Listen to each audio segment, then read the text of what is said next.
What's up, everyone? Troy Casey here. We're going to be tasting October's beers.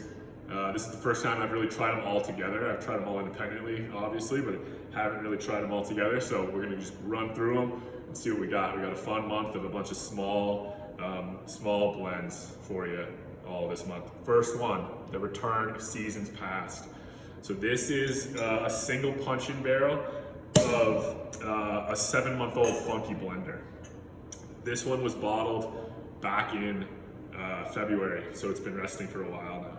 Another 7 months, if I can do my math.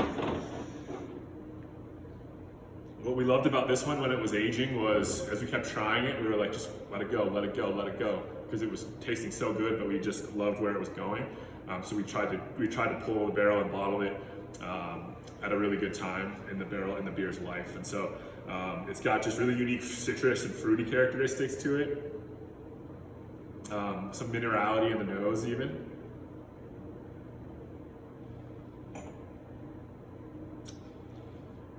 More fruitiness in the body.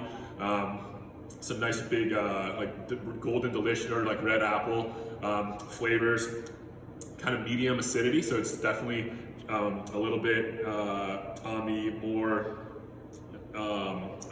complex acidity compared to a beer like Funky Blender, which is the next one that we're going to try. And so we hadn't done a blend of Funky Blender in a while, so we wanted to try that. And so this was a blend of 3 barrels of Funky Blender that we were enjoying at the time. When we get so caught up in fruit season, it's always fun to kind of pull back and make a blend that is going to be shown for the merits of itself, not just with the fruit in it. So we are going to make a conscious effort to continue to do more of these base beers quarterly, just to make sure we always have something like this available. In the nose, that great fruitiness that Funky Blender is known for. This is probably aged for this beer is probably aged around 4 months in the barrel before we packaged it.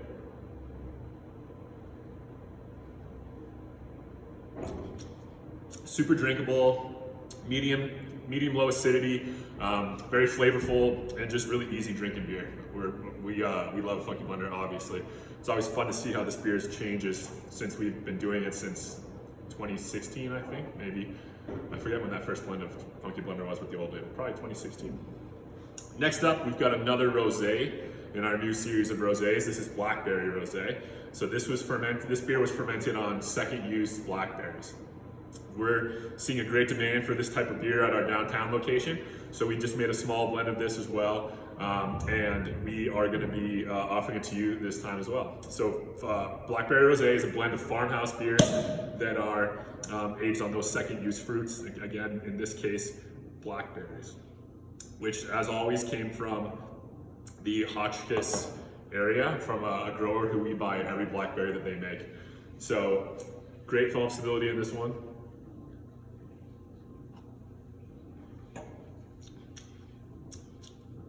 It's probably what fruit stand tasted like back in 2014 when it was less than a pound per gallon fruit, whereas now we're about 1 pound per gallon or 2 pounds per gallon fruit in our fruit stand beers. So you get the complexity of the base beer that's in there, the acidity, the flavor of all that, but then just that hint of the blackberries that's in there. It's got some color to it. I think this beer would look exactly like how blackberry fruit stand used to look when we bottled that one fresh all those years ago. So this is a fun, easy drinker that we hope you enjoy as well. Moving on up into the lineup, we've got a great beer, Chardonnay Fruit Stand Preserves with Chardonnay grapes. This one came back all the way from November of 2020 when we got the Chardonnay grapes. And we've just been letting it condition ever since. Last year we got to do a couple different white grape blends. I think this is the last of the white grapes that we have from last year, and unfortunately it's going to be the last until next fall's grapes, because there was a freeze that killed a lot of the grapes in the Palisade area, so we're not going to be doing any grape beers this year. So this is one of the last ones we'll have. This is the last white grape we have. We've got a couple other red grapes that we're holding on to for later releases.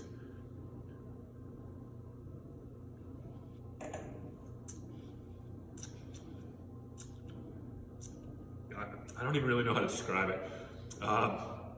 It's been almost a year in the bottle, so it's really mellowed out. The intensity of the fruit is super prevalent.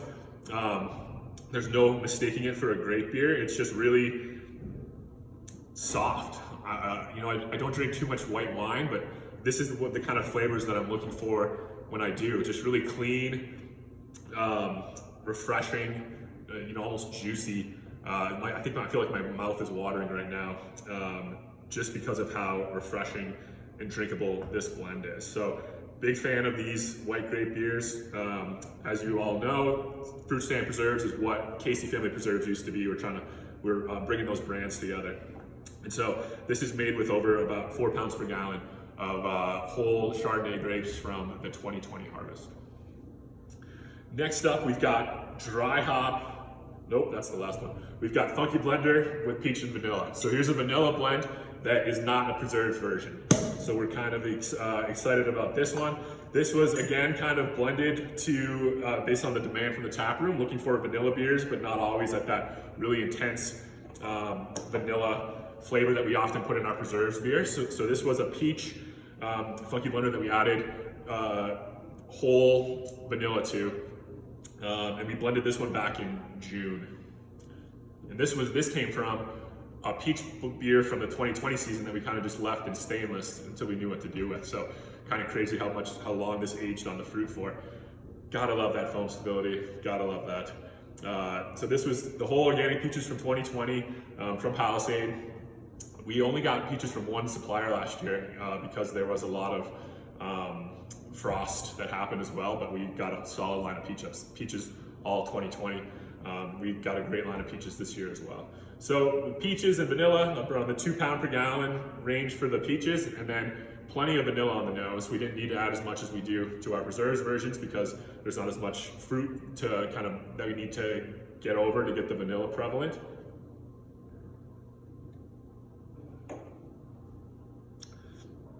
So kind of equal amount of peaches and vanilla in there, and you can throw that up with some ice cream on the side.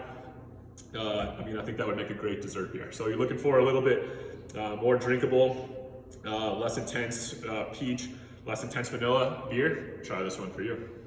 Last but not least, we've got another apricot beer from the 2020 season. This is dry hop Funky Blender Preserves Apricot. Gotta love it when those apricot beers carved like that. And I don't remember what this was dry hopped with off the top of my head, but this was with about 4 pounds per gallon apricots, organic apricots that we got this year from California. And then we dry hopped it with our new the dry hopping method that we've done recently, which is a lot more softer right when the beer comes out fresh.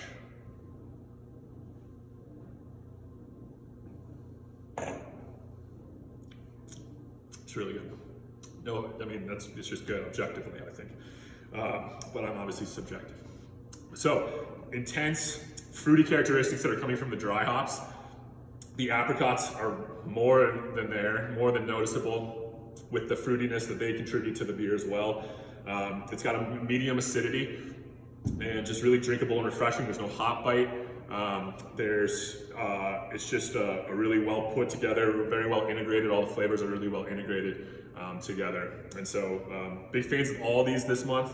We'll have the email should have already came out. Here's what we got. We've got fresh batch of Hellas that's available for sale right now. We've got a few cases left of that Slide, which is our collaboration with Outer Range. And then next week we're gonna have a new batch of Clyde Storm in cans, and we're also gonna have our Oktoberfest lager. We did a meadow style beer, so like a true German style fest beer that will be available sometime by the end of next week. So if anybody's coming up for the member party on October 9th, which we'll have details for soon, all this stuff will be available. Thank you all, folks. Have a great weekend. Cheers, you guys.